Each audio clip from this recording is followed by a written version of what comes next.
Buenas noches, soy Guadalupe Rivas, estudiante de posgrado de Administración de Negocios de la Universidad Nacional Abierta, con sede en Falcón. Para entrar en el tema de hoy, que es historia de las bolsas de valores a nivel mundial y luego los instrumentos financieros, iniciaré con un antecesor de las bolsas de valores, que fue la experiencia comercial que hubo en Flandes en el siglo XV. No se dio propiamente la bolsa, pero sí hubo negociaciones que pudieron permitir que más adelante se estableciera en el siglo XVI en Ámsterdam ya propiamente una negociación bursátil. Ámsterdam, como decíamos, estaba lleno de comerciantes que intercambiaban productos y servicios y que básicamente se centró en una experiencia muy singular. Hubo navegantes que desearon invertir en traer especies de zonas lejanas, pero estas empresas implicaban gastos altos, como son comprar o alquilar el barco, los sueldos de la tripulación, los suministros del viaje, el dinero para comprar y obtener las especies. Y muchas veces los que emprendían este proyecto no tenían el suficiente capital para cubrir todas estas necesidades, por lo cual ofrecen a personas individuales que les den financiación con un beneficio. Cuando retornen del intercambio, les darán no solamente el capital, sino un beneficio adicional. Esto se determinó en un documento que podríamos llamarle participaciones, en donde, por ejemplo, se entregaban 5.000 monedas y en el retorno del proyecto o al culminar el proyecto se entregaba un 10% extra de beneficio. Justamente el comerciante llegaba, intercambiaba las especies por dinero y cuando regresaba le daba a la venta de las especies, le daba al inversionista la cantidad de dinero prometido, no solo capital, sino intereses.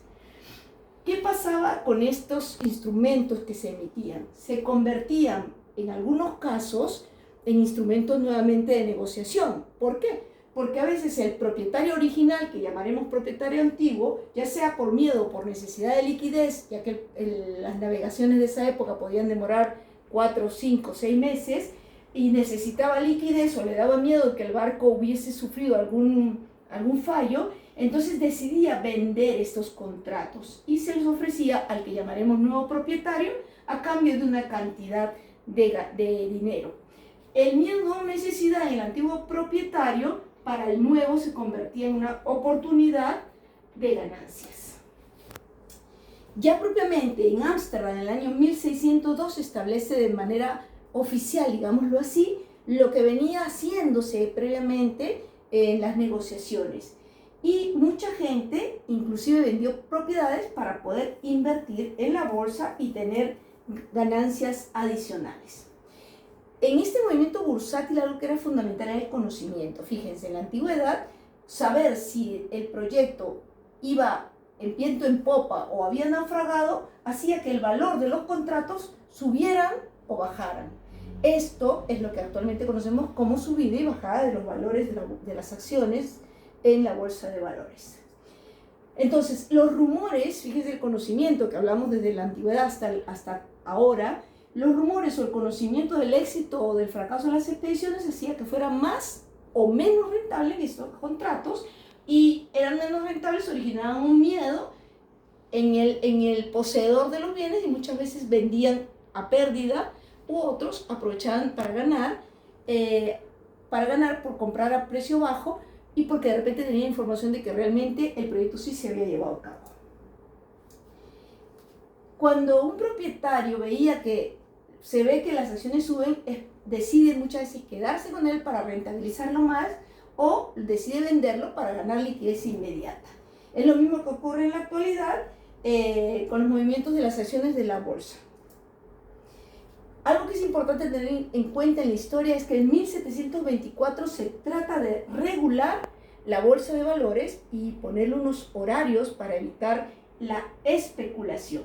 Y dos figuras importantes, dos animales significativos: el toro, que va a representar las acciones en subida, y el oso, que va a representar las acciones que están en decadencia.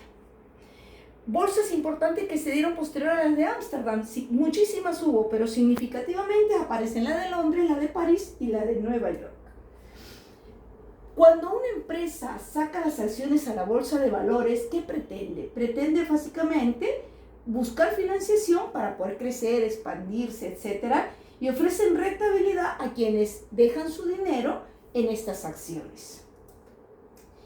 En concreto en Venezuela tenemos que la bolsa de valores se da inicio formalmente en 1947 con 22 corredores autorizados, 18 emisiones de acciones, y 6 bonos de deuda pública. Ya vemos que se formaliza hacia la mitad del siglo XX. ¿Qué instrumentos se utilizan principalmente en la Bolsa de Valores de Venezuela?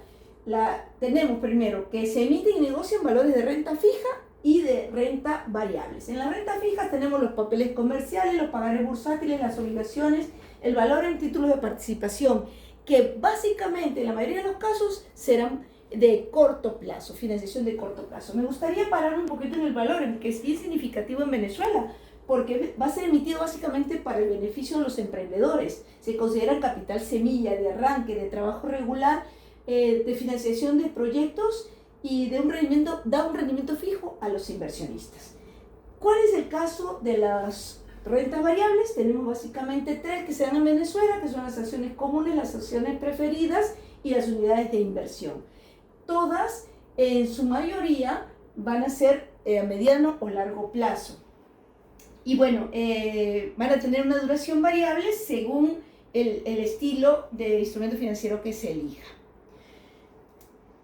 Para esta explicación breve que les he podido dar, me he basado en varios textos, especialmente en Amin del 2001, Globalización a partir de escala global, Anido 1996 en el mercado de capitales, la Bolsa de Valores de Caracas del 2010, el sistema de transacciones, la Ley de Mercado de Valores del 2010 también, Mochón en el 2006 que habla sobre globalización, retos de cara al futuro, Ángel Rodríguez en el 2007 que habla sobre el mercado de capitales como alternativa de inversión. Tenemos a Reyes en el 2001 con la teoría de la globalización y Zunkel en 1995 con el crecimiento desde dentro. Ha sido muy grato y muy enriquecedor estudiar la historia de la Bolsa de Valores porque desde los inicios hasta la actualidad se mantiene el eje del movimiento de ganancias y pérdidas o de inyección de capital a las empresas para expansión. Y aunque no creamos aunque sepamos que en Venezuela pasamos un momento financiero difícil, sí es significativo saber que en el 2017, a pesar de la crisis, hubo un buen repunte en la Bolsa de Valores. Ha sido todo por hoy. Agradezco la oportunidad de haber aprendido sobre este tema.